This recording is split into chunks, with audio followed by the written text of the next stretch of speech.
The U.S. Open set for tomorrow at Winged Foot, and we're joined now by Curtis Strange, a two-time winner, back-to-back winner, as a matter of fact, of the U.S. Open, a Virginia guy, and want to welcome him back to the Sportsline. Hey, Curtis, how are you? I'm good, guys. Thanks for having me on. It's always good to talk to some fellow Virginians. There We you go. Yeah, we love it, and looking forward to the U.S. Open. Although September, right? But that's the kind of year it's been. It's a crazy year, but the great news is we've got the U.S. Open, and it's at a great venue. You're so right. I was, 3 months ago or even 2 months ago, I didn't think this thing would be played in September in New York. I mean, a mile from Winged Foot was one of the epicenters, and I forget the little town there. So, I mean, thank goodness everybody and the politicians. Just if the politicians would get out of the way and let us handle it, it'd be okay. you know, Good God. But anyway, I'm glad we're going to play it, and I think the fans and me and you and everyone that's going to watch is so excited because first of all, that's going to be played. Second of all, at Winged Foot, which is it's second to nothing. I mean, Oakmont, Winged Foot, Pebble. You put Oak Hill in there, Oakland Hills. That is it. Hmm. That's golf in America and U.S. Open golf, and Winged Foot is the toughest historically with the scores. So and it was in September, and it's always exciting and emotional with being a Father's Day, but I'm just glad it's being played. And what I've heard everything from I'm rambling now, but what I've heard everything from my friends at Winged Foot and from people that have been there from the USGA, I've talked to all of them. It's terrific. I mean, it's beyond good. And as far as the setup of the golf course and the rough and the fairways, now if we can, get some good weather and get some good hole locations, it'll be even better. We're talking with Curtis Strange, member of the World Golf Hall of Fame and the Virginia Sports Hall of Fame. And Curtis, one of the pre-tourney favorites, I guess you'd have to include him in there, would be John Rahm, and he's already said that he doesn't expect anyone to finish under par for the tournament come Sunday afternoon. What's your feeling there? Do you think anybody will break par for 4 days? Well, I haven't been there, so it's hard to tell. But what I've heard and talked to people, and the pictures I've seen, but more importantly, the two or three people that I'll be on text string here in 30 minutes, members, it's the same. It's not going to be 6 or 7 over par, but who knows? Who knows? But it's fair. It's hard and fair, and that's the only thing the players want.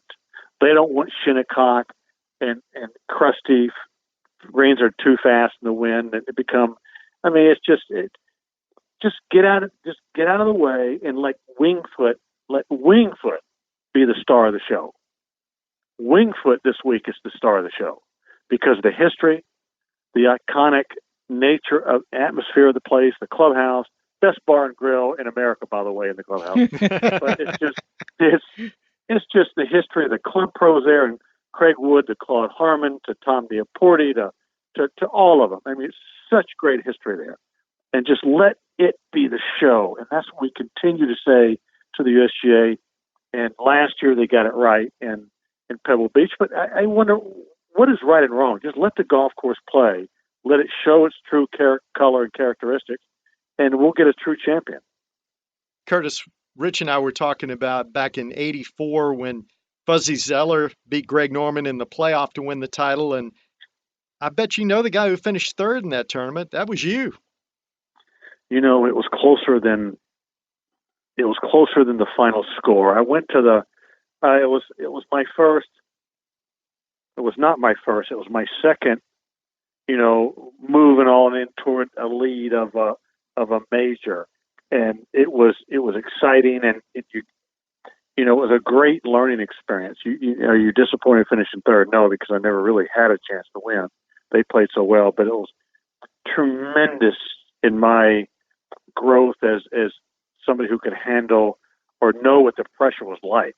Handling it was something else, but to know what it was like, and I just tell to everybody, listeners out there, the four majors You have pressure on tour, tremendous pressure.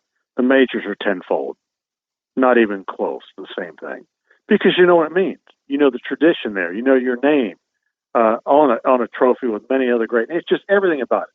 So I went to if my recollection is wrong, and as we all get older, it gets better and better. I think I went to the 10th tee like two behind both of them. Wow. And I'm thinking to myself, this is U.S. Open, and this is in a snapshot, but I'm two behind U.S. Open. If I could shoot one or two under par, I might get part of a playoff. And I really, really, I think to myself, Winged Foot's so tart. I really played well the last 9 holes, but it's so hard. The closest I got it was like 20 feet. But I really played well, and that's Winged Foot in a nutshell. But I couldn't get anything in, and I think I shot even par or something, and they went ballistic on the back. They both played well, and gosh, they won by 5 over me. But it was exciting to be a part of it. It was exciting to finish that high in the U.S. Open.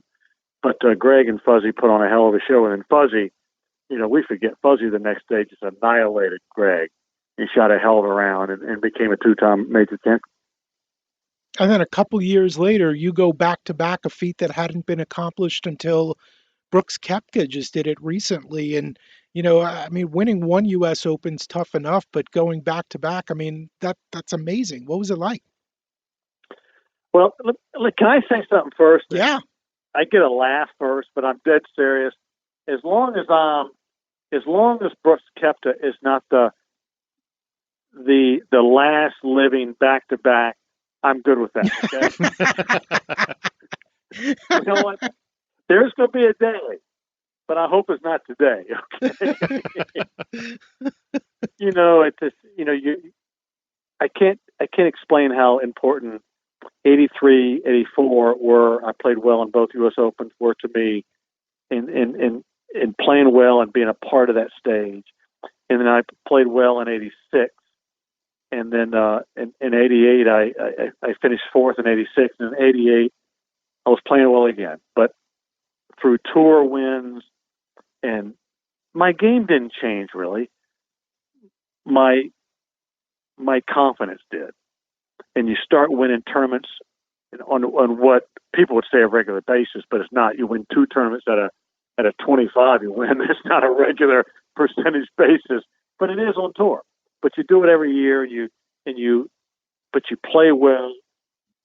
Get on the stage, and the more you're on the stage on late Sunday afternoon, the more comfortable you get, and the more you believe in yourself, and all these things that just happen naturally, honestly. And you keep working at it physically, you really don't change much. You make a putt here and there that matters, but you make a putt here and that matters because you're comfortable and you feel like you belong there and that you can be there and you can beat somebody's butt. So anyway, I get to 88 and I was feeling good. I was feeling good that whatever happened, I wasn't going to lose because of nerves or whatever. I don't know how to describe it, but I'm doing a better job now than I ever have. But so you get there, had a lead, lost it, didn't deter the goal, the end goal, and went to the playoff and won. And it could have very well in 18 holes could have lost to Nick.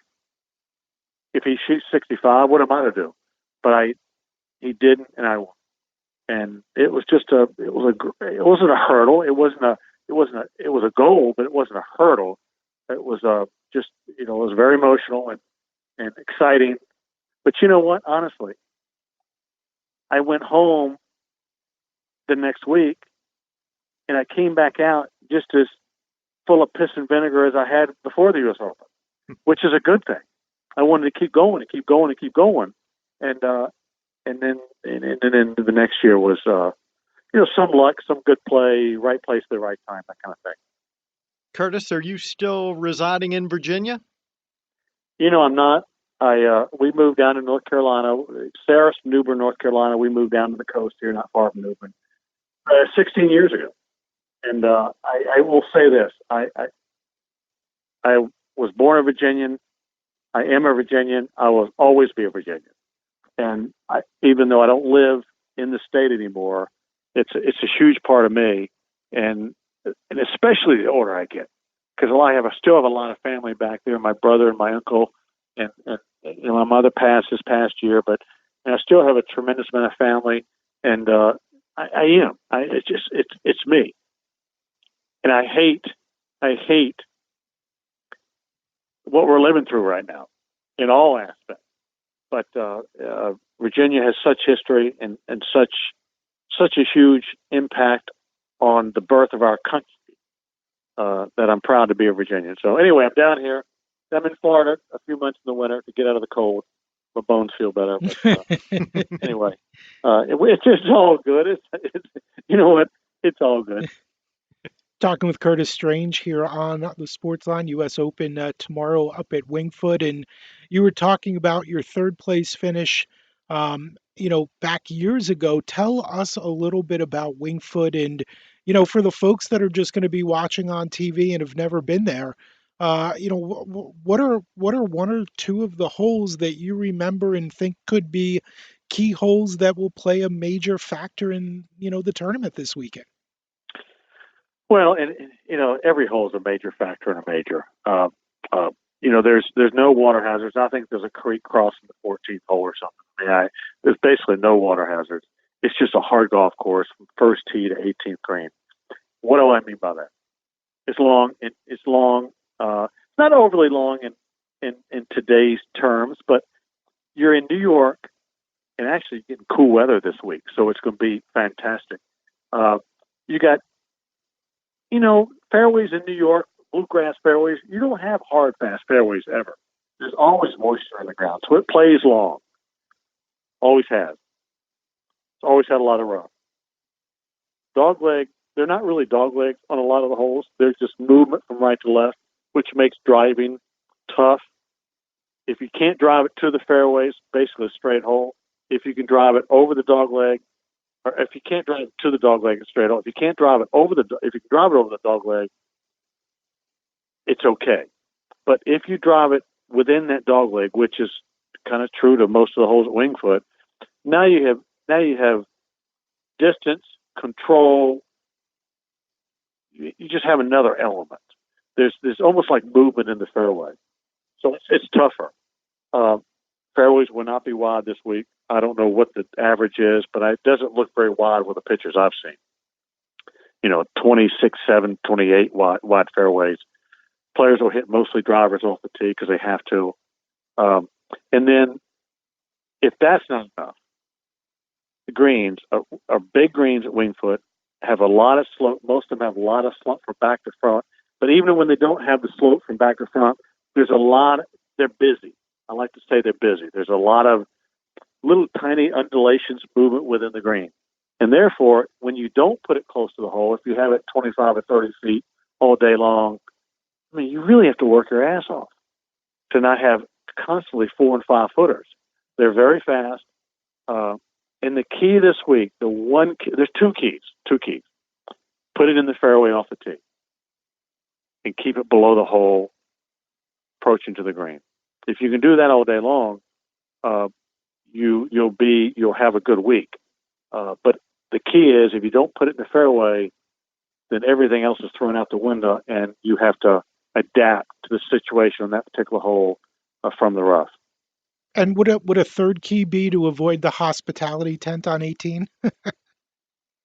Well, there's not one this year.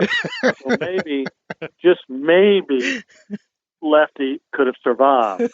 But I just, I still relive it like him because I was sitting there. Let's see, what year was that? 90. What year was that? That was in the 2000s, wasn't it? 2000. No, yeah, I'm sorry, 2006. I didn't play because I was 51. I didn't play that year. Can't imagine how far left that was. Can't imagine. My game was control and accuracy. Can't imagine, and his is length and inaccuracy. And I'm being honest. I mean, he thrives on that. But it wasn't so much the tee shot.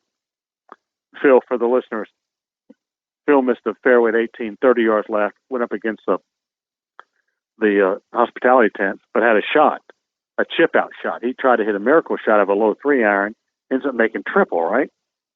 And lost the tournament. Whereas if he pitches out and the strength of Phil's game is from 120 or 30 yards in, that's what he would have had. If he gets it up and in, he wins. If he doesn't, he goes to a playoff. Pretty simple. You got to play the percentages. But Phil, as we've known over the years, doesn't play the percentages. Who am I? I'm not ever criticizing Phil. He's won 40 some odd golf tournaments on tour, a 4 or 5 or 6 time major champion. So I marvel at some of the shots he pulls off, but that was not a good decision. And this is the one major that he hasn't won, and he's finished second 6 times, right? 6 times. And you know what? And he's, anything's possible, but Phil winning this week is not probable. It's just, he's 50 years old now, still has a lot of game. He just won on the Champions Tour, smoked the Champions Tour 2 or 3 weeks ago when he played his first time. Still competitive a lot. Last year had a nice year. But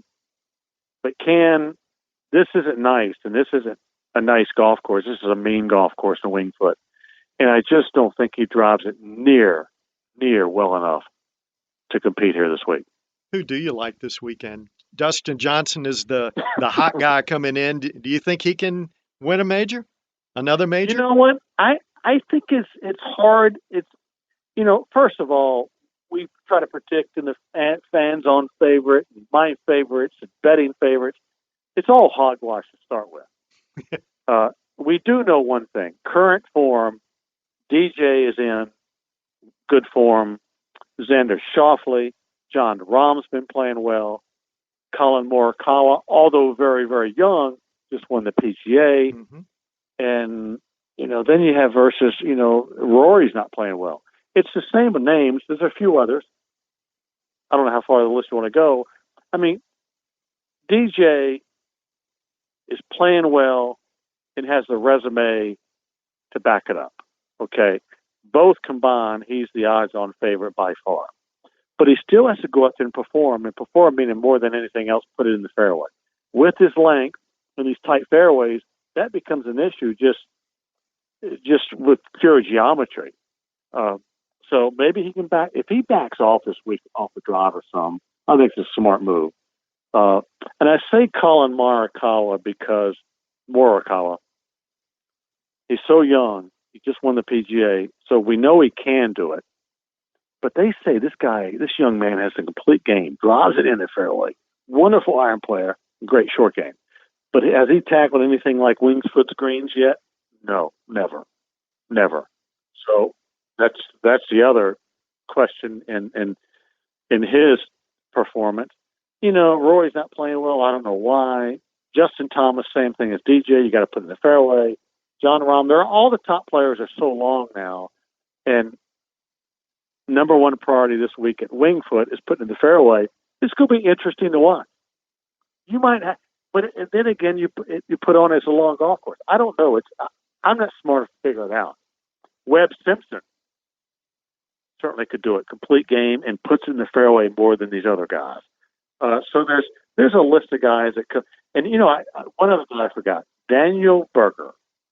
The listeners going, who in the hell? Because Daniel Berger had second best performance in the FedEx Cup this past 5 or 6 weeks. Gutsy player, got a lot of guts, and been playing well. Who knows? Curtis, awesome stuff. Thank you so much. We had such a good time catching up with you again. We're looking forward to the golf tournament. Okay, if we stay in touch? You got it. I'll be sitting right here in this chair every afternoon late watching US Open, and I got to tell you, it's we critique the critique, and especially this is the first US Open I haven't done TV for in I don't know how many years, but I'm gonna be sitting here watching like everybody else, and I'll be kind of going through the moves of just like I was an analyst. But you can't predict. You can't predict what this game's going to give you, and there's so much talent out there on tour. Just watch and enjoy. That's all I'm going to do. Yeah, it's going to be a lot of fun watching this weekend. No doubt. We'll all enjoy it. Hope you do as well. And like I said, we'd love to stay in touch. You got it. Everybody in Virginia, my best. You guys have a great week. And I'm sorry to see UVA and Tech cancel this weekend. Oh boy, we are too. You know what? But I'm just thankful that college football is back playing. We're going to have cases like this, I guess, but it's back playing and something fun to watch. So you guys, thanks for having me on. We'll talk again. Look forward to it. Thank you. Thanks, Curtis. Thanks, man. Bye.